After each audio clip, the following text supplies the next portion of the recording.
Shalom peuple de Dieu, shalom, shalom de partout où vous nous suivez. C'est votre émission Parole de vie. Parole de vie, c'est une émission qui reçoit les hommes de Dieu, le pasteur.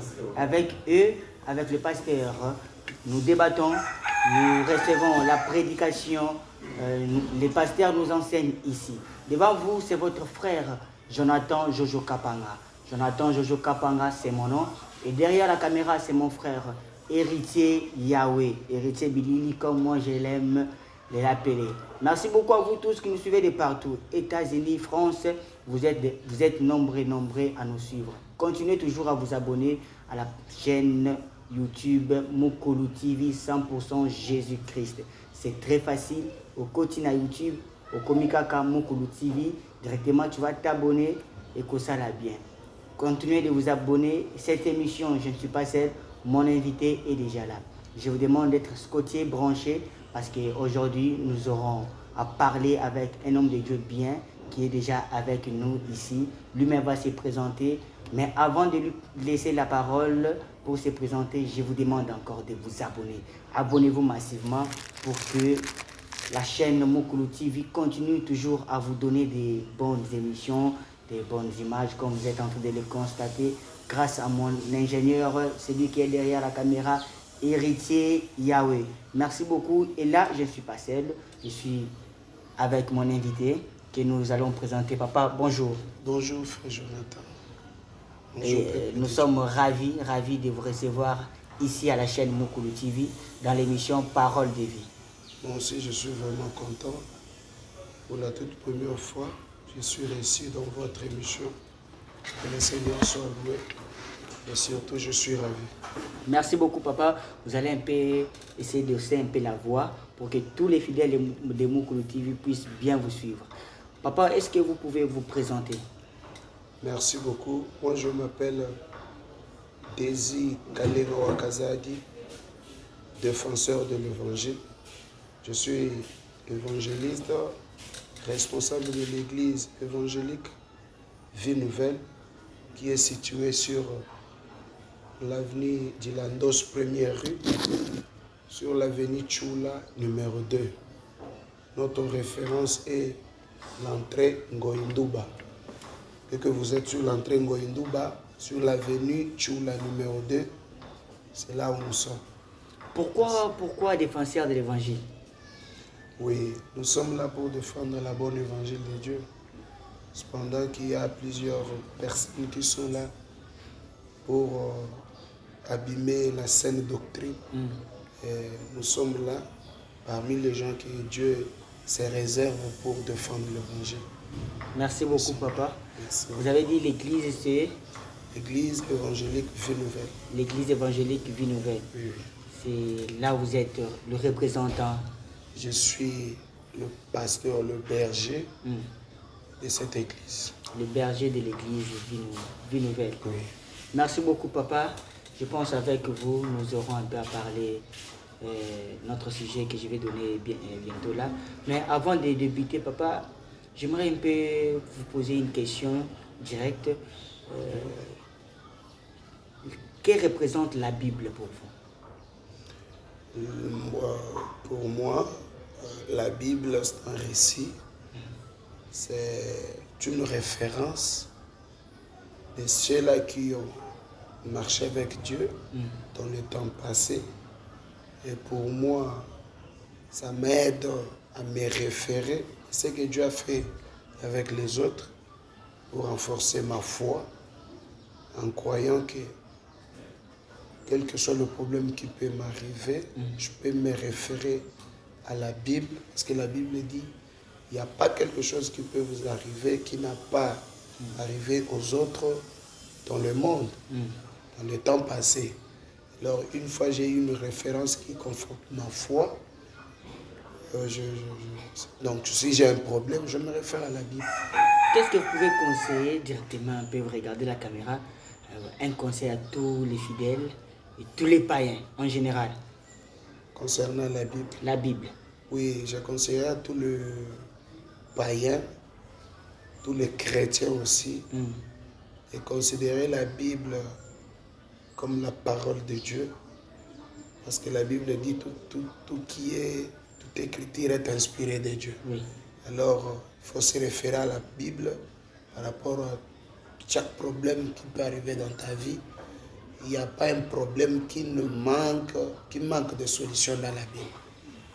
Tout le problème que tu as, réfère-toi dans la Bible, tu auras la foi concernant le problème que tu as. Inutile de suivre les gens, de pleurer, de plénicher. Il y a le secours, la Bible te montrera quoi faire. Merci beaucoup, papa. Ici, dans notre église Vie Nouvelle, il y a une grande prière de 14 jours. 14 jours, le thème c'est vivre le miracle rare. C'est ce thème-là que j'ai choisi aujourd'hui pour débattre avec vous. Pourquoi vivre le miracle rare? Et qu'est-ce que le miracle? Oui. Merci beaucoup, frère Jonathan. Comme vous venez de le dire, nous sommes en pleine prière de 14 jours. Oui. Aussi un peu la voix, papa? Oui. Nous sommes en pleine prière de 14 jours. Oui. Prière et jeûne. Nous prions, nous jeûnons. C'est depuis le lundi que nous avons commencé. Aujourd'hui, c'est le 4e jour. Et comme vous venez de le dire, nous parlons sur un thème, vivre le miracle rare. La Bible dit dans 1 Corinthiens, chapitre 2, le verset 9, la Bible dit, c'est que l'œil de l'homme n'a point vu, c'est que l'oreille n'a point entendu, c'est qu'il n'est pas monté au corps de l'homme, c'est ce que l'Éternel réserve à ceux qu'il aime. Tu vois? Oui.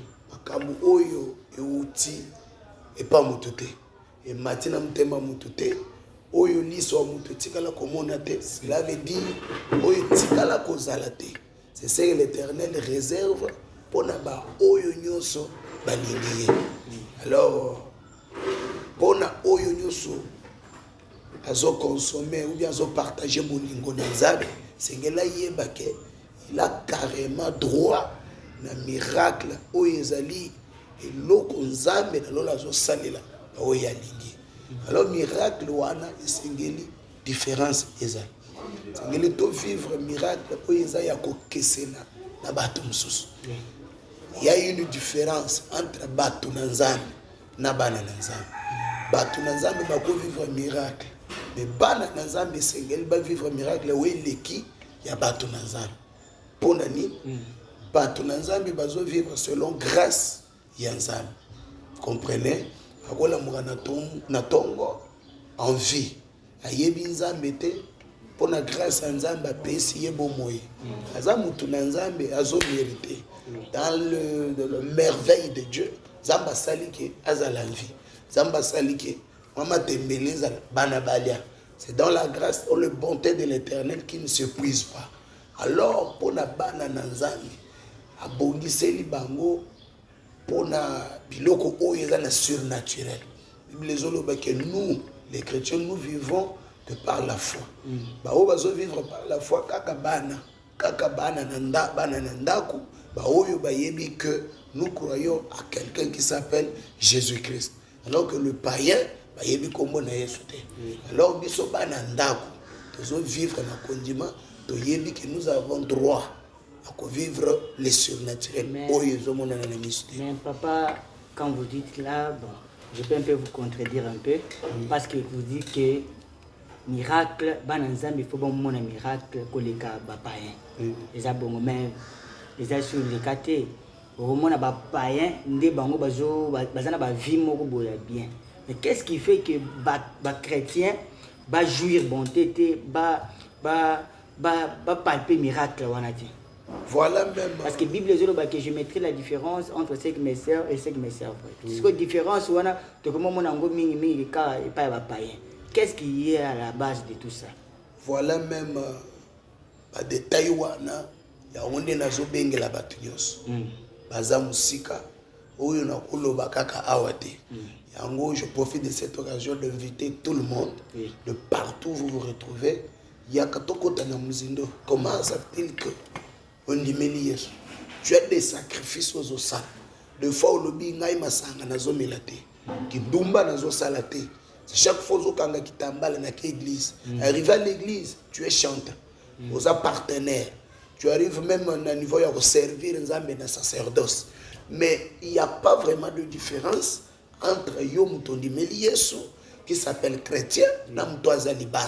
Donc, il y a quelque chose. Alors, le lundi, nous avons développé un sous-thème qui dit pourquoi moi je n'arrive pas.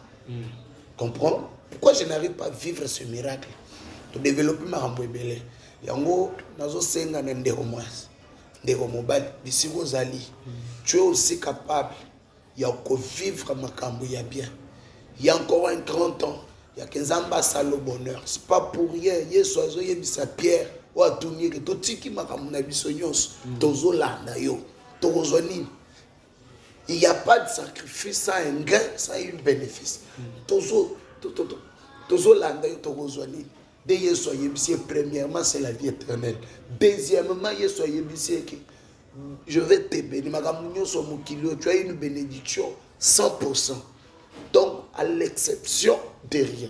Et là, on soit malade, il y a mokili, ça écopé ça melayo. Mais ni les autres salaki, ils sont vivre en tant que chrétien. Quand on dit Yesu, ils ont accepté biso la bénédiction ya mokili. Non. Et j'ai dit encore non. Tu le mérites et Seigneur peut oser la. On a zobengisa yo yaka. Azobengisa yo pour vivre un miracle la rareté non. Mais tu viens, je te présente quelqu'un qui est capable, il y a coupé ça un miracle wana.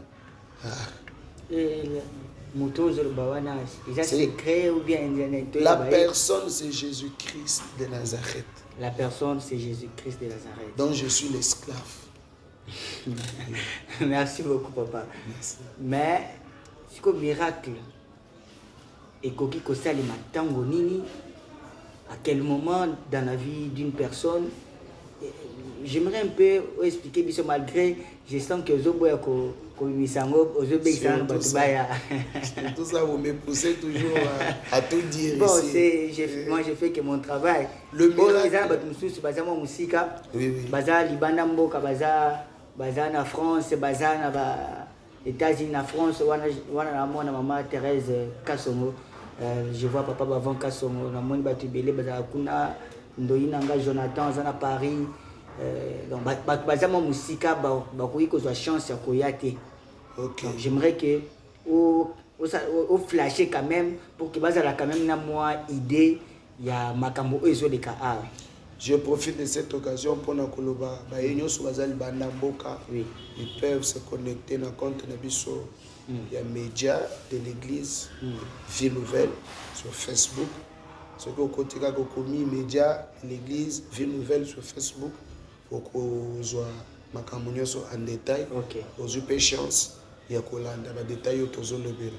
Mais pour na ko mekisa moi muke le miracle est disponible. N'importe quelle heure, n'importe quel temps où il rebelle. La Bible dit tout celui qui invoquera le nom de Jésus sera sauvé. En Jérémie, il dit que invoque-moi, je te répondrai. Alors le miracle est disponible.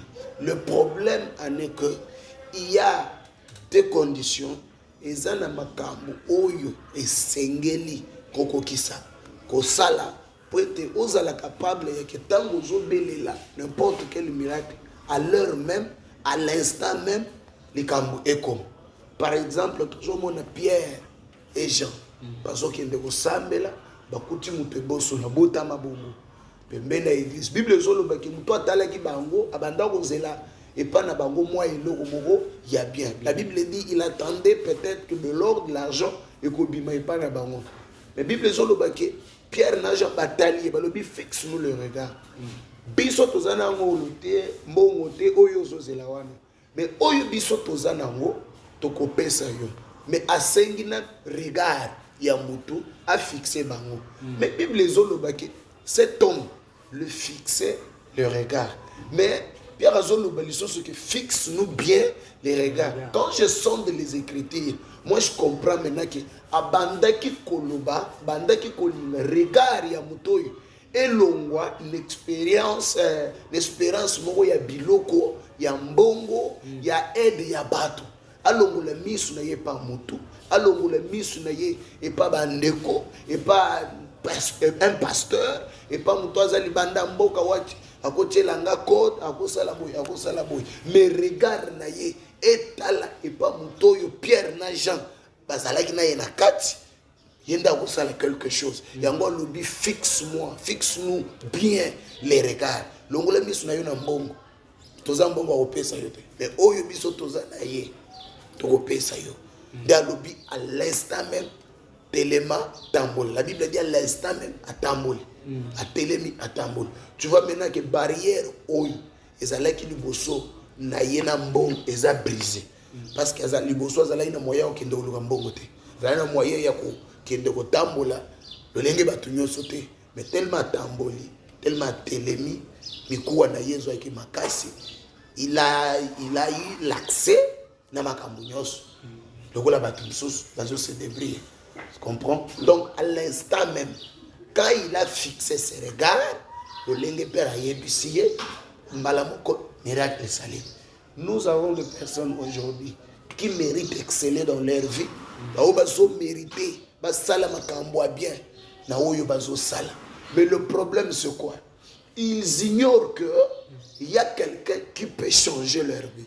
Il y a quelqu'un qui a s'associé na musala kaka muke oyo zo sala wana ezu en plein osombi mapao Nzambe afuli yango ekeli boso bato bazobosa na ya motuye bazobosa na Yesu mais bazokende na bikelamu bazokende na mbongo muto zo fixer regard kaka na mbongo bazobosa na Yesu muto zo fixer regard et pas muto mbongo bazobosa na Yesu non bazo inviter pour na koyebisa yo que tu es aussi capable ya kotonga bandako ya ke osala mieux koleka et pas muto cheli mutema wana koleka pas muto yo mona ka ke yende wana te zamba zana capacité ya kotombola et pas oyebisa biso ke boza mito pona ba onyo so ba nimeli ngai boza mito boza mikila te. Nous croyons à cela en tant que chrétien nazo croire ni loko wana et je crois que non Dieu est capable de faire ce que je n'ai jamais vécu depuis ma naissance.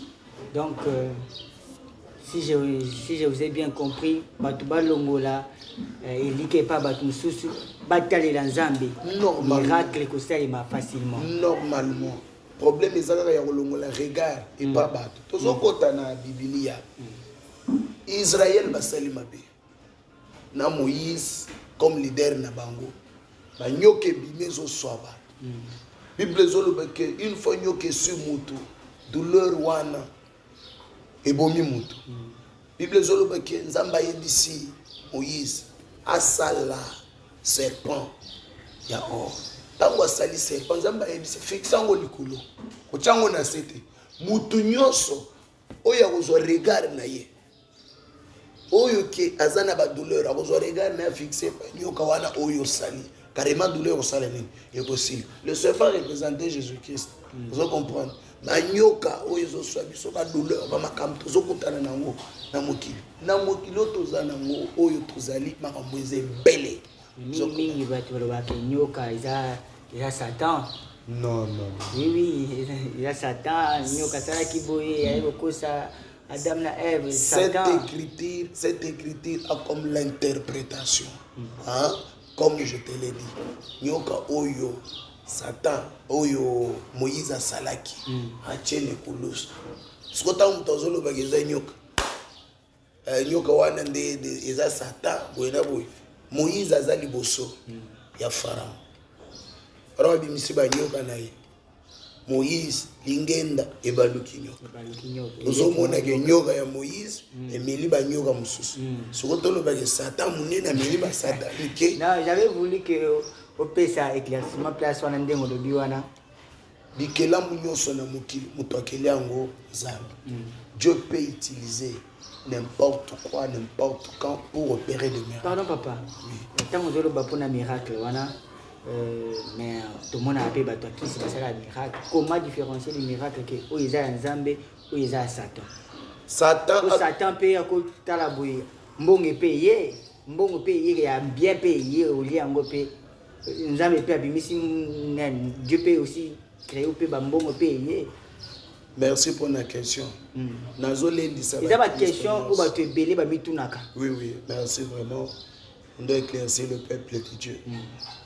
Satan atikala kozala miloko te. Vous comprenez? Satan atikala kozala miloko ya bien te. Ba Kristo ne bazo miyeba te. Tant que n'est pas nganga, qui n'est pas mtokisi, qui apesa yo iloko. Mais premièrement une question de curiosité. Talana lo lenge ya mutu oyo yozo kendele wana azandengeni. Oyo yozo senga wana est-ce azanango? Vraiment. Oyo yozo luka wana est-ce que ye azanango? Azanango te. Alors le problème est que yo mutu zoya ozana étoile na yo. Satan azoya azoyibo na gauche. Azo pesa azo meka ko pesa yo na droite. Ezaka eloko ya yibaki yo ndazo pesa yo. Kaka chance na yo étoile na yo wana nde atazo salel biloko bazo pesa yo wana eza ya yete eza biloko na yo mais sans le savoir yo keteke la ye peut-être mikolo no abumoi oke pesa mabota na yo oke pesa chance ya bana pona ba biloko éphémère zoka nde biloko wana ezala rande na kati na yo il suffit seulement d'activer yango mona zo bengisa bato comme mutu ko activer mondeni pona wana nde na lobi na zo bengisa bato yaka il y a des conditions. C'est que l'œil n'a point vu, l'oreille n'a pas entendu. C'est ça que Dieu réserve pour ceux qui aiment Dieu. C'est conditionnel. Pour la balingi zan, ils ont une récompense. Vous comprenez? Ils ont une récompense pour la nini balingi zan. Ils méritent quelque chose. Ils ont mérité ni. Ba miracle rare oyo etikala komona na miso moto te oyo matana mutema moto te oyo mato etikala koyoka te nde ezokomela yo azo profiter pour na oyebisa ndeko oyo zolanda ngaka biso ba Kristo tozo vivre na makambo ya mokili te tozo vivre pour la nature te mais nous vivons pour le surnaturel comme la Bible dit le Christ un chrétien vivra par la foi. Toujours vivre pour la makambo, où ils ont mon ami sauté, toujours vivre et batali, ne toujours zèle. Cela veut dire miracle où yo kozo et que c'est ni na où yo kabatu bazo témoigner wana. Vous comprenez? Et que c'est ni na où yo peut-être voisin na yo akutana ki na ngolobi. Kingana kotaki na zando na $300, mais yo kota na $300 te. Yo kota mbala moko na magasin, okota na ba dépôt. Oyo abika ki na nzela ya kisi, ba pesi kisi. Cancer et l'ongwe. Pensez que c'est pas munganga en hôpital, malaria et l'ongwe. Mais yo zo biga kaka na lilo. Zamba lobi biki sam cancer et l'ongwe. Miyom c'est comme ça ici na vie nouvelle. Miyom ezolimo ba kiste ezokende kaka na lilo ba pam. Maïté mafuta te na lilo ba zamba zo pere. Merci beaucoup papa. Na linga poser question et moi en dehors ya sujet na biso. Nakandaka mingi ba activité na presque nyonso na je suis vraiment nalandaka ngo vraiment mingi soit na ye soit na internet na utaki ko sala milimo thème nango ezalaki Jésus Christ est au-dessus de tous les prophètes olinga oyebisa biso nini wana to boya si ba prophète vraiment moi dans quelques minutes le bilango wana dans quelques minutes. Merci. Tobo est-ce que ba prophète to ba ki sabango to reçu prophétie te. Tozo boya ba prophète te. Parce que yo moko bisa prophétie. Yo moko bisa ba prophétie et ça les marques. Donc toni ma reçu ba prophétie ya moté. Vraiment. Thème na biso bandaki koloba. Jésus-Christ est au-dessus de tout le prophète. Oui. L'église a comme mission de chercher les âmes perdues. On a sauvé bango, kolakisa bango mutu moko oya kofela bango Yesu Kristo. Alors église tango eza na mokili ezotala. Le lenge mokili ezokende. Il y a des gens qui s'encamparent na bato. Vous comprenez? Bible ezoloba ki na mikolo ya suka bakosiste ba faux prophète oyo bakoyeya na kobebisa saine doctrine. Bato wana bazandengeni, ils s'accaparent ya bato. Soka pesi yo prophétie otikali mutu na ye. Vous comprendre? Otikali mutu na ye lobi bato na ngai. Bato bakomi kosambela na kombo ya mutu wana. Mutu wana sali ba roman, asali ba brochure, bato bakomi kotanga balobi mutu na biso, mutu na biso. Or dans la Bible, le tout premier prophète Moïse asala loi na ye, lo muzayi ko bato babandaki kotanga wana. Ezalaki brochure ya liboso o ya prophète. Mais bato batikala bazoye lokola nzambe na bango te Moïse alakisa bato kaka kolo Yesu vous comprendre ba Eli bato nyonso ba prophète nyonso balandaki nsima balakisaki bato kaka kolo Yesu Jean-Baptiste azalaki na bato ateyaki liloba na nzambe mais quand Jésus est venu a présenté bango lobino yewana de moto aleki ngai nga naza tala makasi ya kosimba basinga sapato na yete mais oyo nani prophète yo zoloba koza prophète mais lelo tu t'encampares déjà pona koloba ngai bato moto akomi koloba azaki fidèle bayela reçu sous parole de Dieu bayela sous parole de komi ka ce pasteur asakoli te mikolo dadi nguya ezate yango wana nazoyebisa bato nayebisaka bana na ngaki tout un chrétien est prophète de sa vie tu es capable zamba utiliser yo obimisa makambo ebombama utikala komona te ebima na kati na yo tu es capable. Papa, merci beaucoup. Je pense que matière est belée. Matière est belée. Belée mankasi. C'est tout le monde qui te voit de la montre, c'est à des heures. Vraiment. Vraiment, mais j'aimerais un peu le belaper sur Moko. Parce que si j'ai il faut te donner prochainement. Oui, oui. Parce que matière est belée, ma question, après émission, ma question peut il faut te poser sur ma question. Si vous avez des questions, beaucoup marquez en commentaire. Le pasteur est là. À réagir, pour que tu poses des questions pour poser des questions. Papa, aux une activité il faut ça là, le 26, si je ne me trompe pas, au Bongisi pour que tu aies orphelin. Initiative, on a merci beaucoup. Initiative one est biblique. La Bible dit une bonne évangile. Ils ont assisté les orphelins, les veuves, Batouana Nyoso. Bible pesi biso ndingisa to devoir ya ko protéger bango ya ko encadrer bango esengeli kokanisa bango ebe ofela za mutu moko alata kiloko na buna ete alia kiloko na buna ete nyoso ko pesa ya rolia ofela za mutu oyo azana mutu akusali la caprice te ozala na bana na ndako balamuki na tongo papa tozo lia boy tozo lia tu te sacrifies pour ça la bango mais orphelin zana mutu oya kusala leloko wana te orphelin zana mutu oya kusala caprice te mais bato wana église ndezo protéger ba orphelin pour oyo tozo sala la musala de tata ya ba orphelin seigneur to ngende kotala ba orphelin ya ngona lobi to kusilisa ne boye te tozo silisa milulu na biso tozana ngwa 14 jours le 25 oui. Le matin, ça sera un dimanche. Et le 26, tu as la descente dans l'orphelinat pour nous la orphelin. Chaque jour, tu as recevoir biloko. Donc il faut quoi? La caméra. Baza musika bako tinda moi ni na bango elamba loso donc nyoso baza nango. Non, cette affaire concerne tout le monde. Aux ana poto, aux a na Kinshasa, aux ana province, cette affaire te concerne. Eza biloko yanga pasteur te kolo musalanda zora vina en charge mais on a ba orphelin nazo belela yo mutuza ni loko tala ndenge décembre zo kanisa pona bana na yo ba ko fêter ndenge ni ba ko lia ndenge ni le premier ba ko zala ndenge ni yango nazo loba na makanisi wana kanisa pe ata bana ni bale ba orphelin le 26 tam tuzo kende to kende ko pia bango eloko moko euti na maboko na yo ezala miliki ezala lipa ezala ti ezala ta savon ya bilamba ezala ta moi stylo ezala ta moi kai eloko nyoso za bango donc il ne peut pas orphelin je sais que l'Éternel se souviendra de toi le 26 décembre tu ça la descente à partir de 9h tu ça la descente mais ce que les locaux tinda yebi église tu ça la première rue de Landos entrée Ngoinduba avenue Chula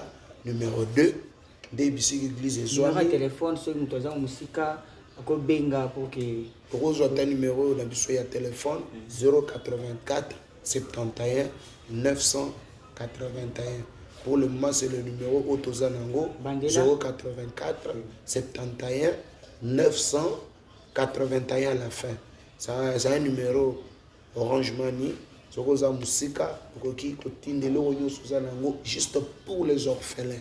Je précise bien que na zengi eloko pona kolata na ngate kolia na ngate mais c'est pour les orphelins. Yom toza musika peut-être toza pour faciliter ya kuma bisika toza te. C'est un numéro Orange Man, c'est un numéro WhatsApp. Tu peux vraiment nous joindre. Merci beaucoup papa. Yo oza musika oza na États-Unis, oza à Kinshasa, oza na ba province na biso ya RDC, oza na Mbujima, Congo central, Matadi, oza partout na Congo, Lubumbashi. Je sais que bato Lubumbashi boyoki.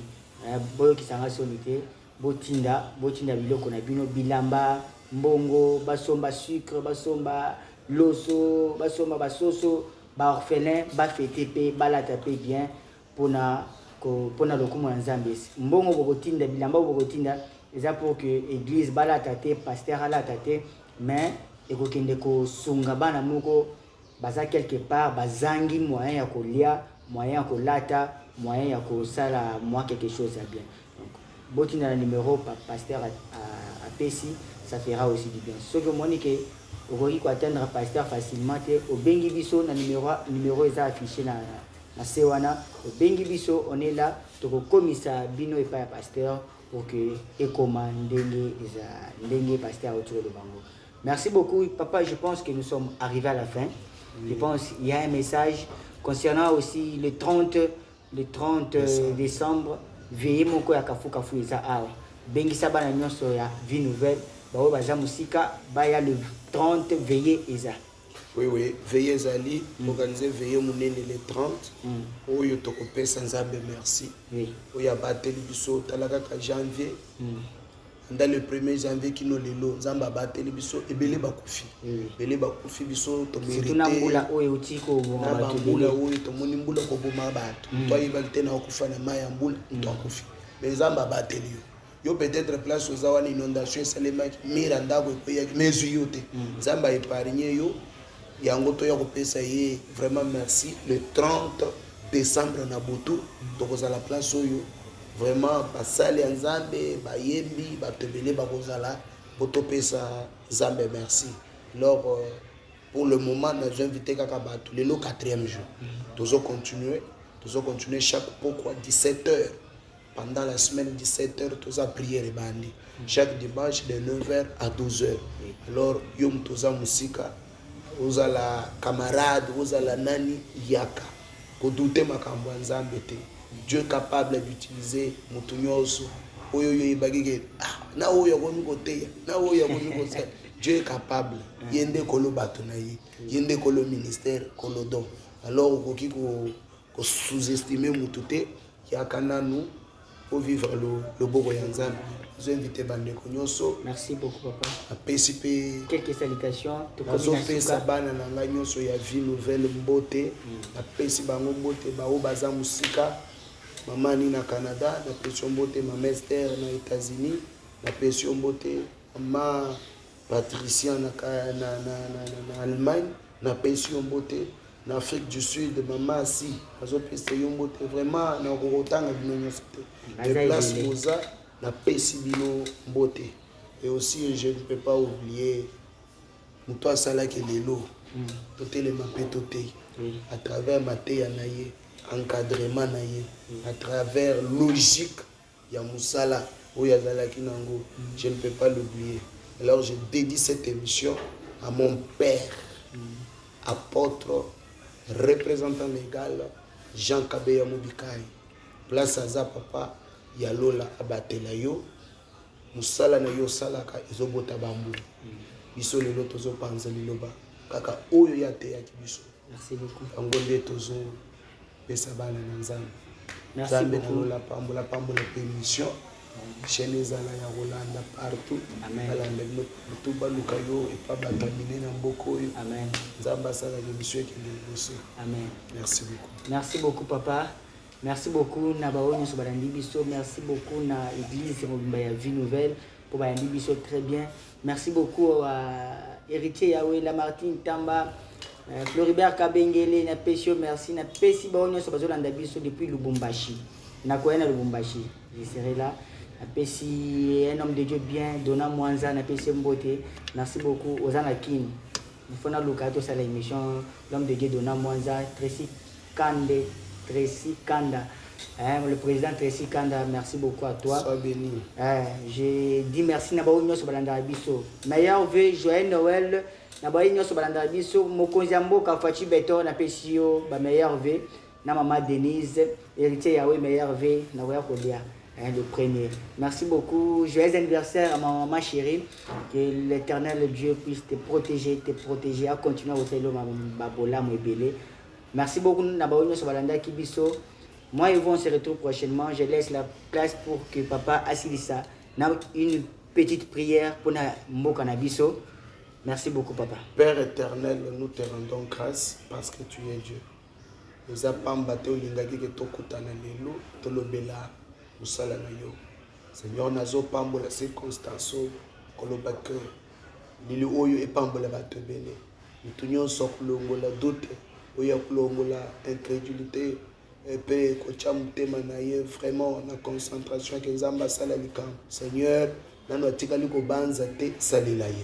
Ya lola, le bon qu'on a eu touché, nous avons zobela, azana poto, waza quelque part, l'hôpital. Nous avons soit Hollande mission où Zambé na lola, asalila ye, na pamboli, nous avons soit oya kotinde lo kone pona ba orphelin. Pamboli mutu nyonso oyo bisiga zali akoyamba maloba oyo na kondima ya lola asalela ye na kombo na Yesu Kristo. Amen. Amen.